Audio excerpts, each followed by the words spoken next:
Bonjour, bienvenue sur les vidéos de DJ Stuff. Aujourd'hui, j'ai le plaisir de vous présenter le Numark DJ2Go 2. Donc le successeur du DJ2Go. Et c'est dès que je l'ai vu annoncer tout ça, dès que je l'ai vu sur le site de Numark, je me suis dit ah ça c'est un petit truc qu'il faut que je teste parce que c'est rigoureusement petit. N'empêche que ça comporte. Donc on peut le transformer dans une valise, enfin c'est super pratique au niveau taille tout ça. En plus on peut le mettre par dessus le trackpad de votre ordinateur comme vous le voyez sur la photo. Et voilà, c'est super pratique, ça comporte les fonctions principales.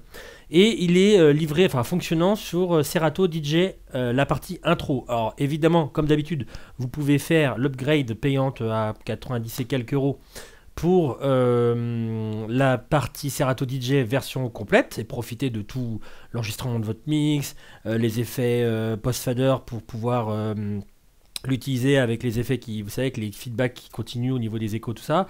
Voilà, là c'est brut avec brut décoffrage avec l'essentiel pour s'amuser et pour un petit prix parce que j'ai pas envie de dire de bêtises, mais c'est aux alentours de 70-80 euros. Donc c'est vraiment ridicule comme prix et on a vraiment on peut même limite mixer de manière aisée quoi. Et on va voir ça tout de suite. Alors la navigation elle est toute simple. Avec la molette ici, vous vous baladez dans vos playlists. Une fois que vous êtes dans la playlist concernée qui vous intéresse, vous allez en appuyant dessus dans les morceaux. Et ensuite le morceau, soit vous l'envoyez sur le deck 1, ou soit vous l'envoyez sur le deck 2.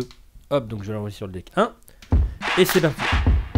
Alors, point de vue mixage traditionnel, c'est quand même assez réduit, vous pouvez le constater. N'empêche que vous avez les deux volumes, donc il y a de l'auto-gain forcément puisqu'il n'y a pas le réglage des gains disponible. Les deux volumes ici, le volume de la pré-écoute ici, le volume du master ici, et vous avez votre pré-écoute ici, donc soit j'écoute le 1, soit j'écoute le 2, soit j'écoute les deux. Voilà, c'est tout simple. Ensuite, vous pouvez faire le fondu entre les deux avec le crossfader. Bien entendu, comme d'habitude sur Serato, on peut régler la courbe. Donc vous pouvez soit le mettre en mode fondu comme ça.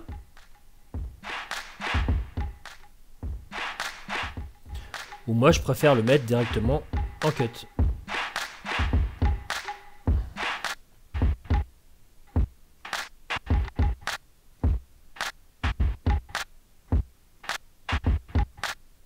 Ça marche super bien. Ensuite vous avez les éternels sync pour caler deux morceaux ensemble.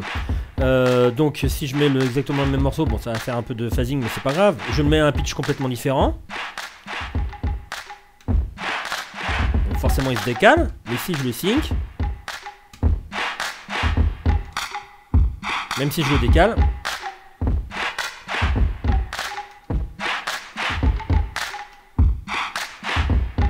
normal, ça cale.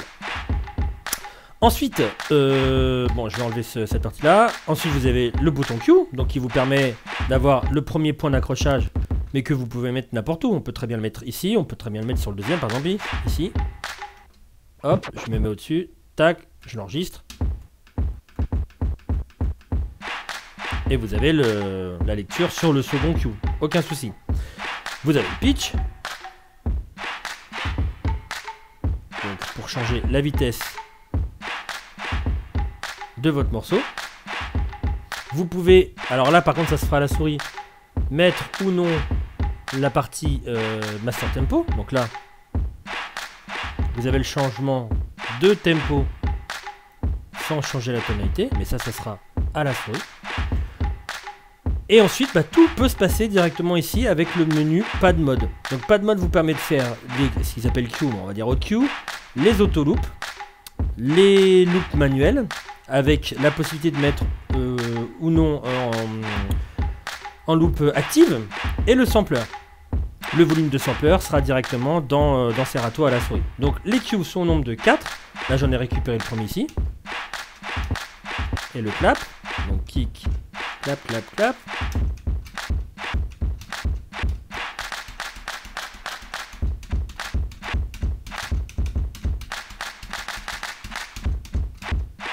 Etc.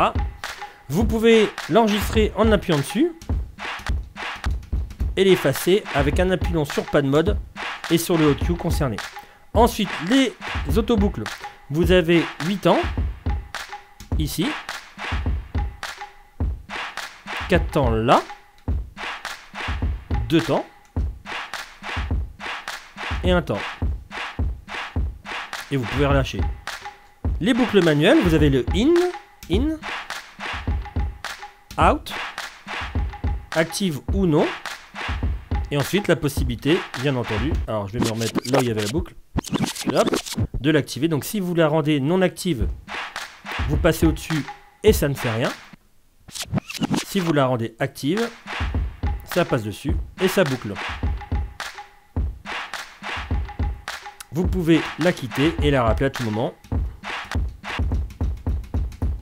avec le bouton 4. Et ensuite, le sampler. Et là, il faut l'afficher. Hop. Où vous pouvez mettre 4 samples et les envoyer comme bon vous semble. Avec ou sans la musique.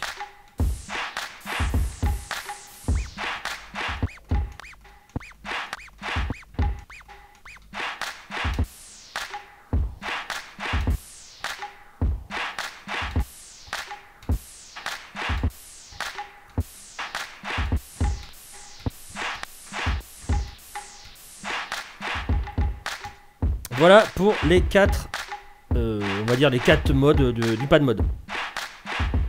Et je crois qu'on a tout fait. Au niveau des connectiques, bah c'est super simple. Vous avez le port USB ici qui vous permet de brancher à l'ordinateur. Vous avez ici, ah bah oui j'étais en sync. Vous avez ici la possibilité de brancher votre casque avec le niveau qui est là et comme on a dit la préécoute ici avec les 2 boutons là.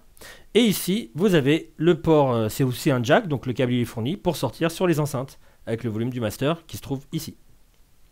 Voilà, c'était le DJ2Go 2 de chez Numark. Merci beaucoup d'avoir suivi cette vidéo. Toujours pareil, si vous avez des questions au sujet du produit ou du logiciel qui l'accompagne, donc cette fois-ci Serato DJ Intro, n'hésitez pas à inscrire vos questions en dessous de la vidéo. Merci beaucoup d'avoir suivi celle-ci et je vous dis à très bientôt. Portez-vous bien!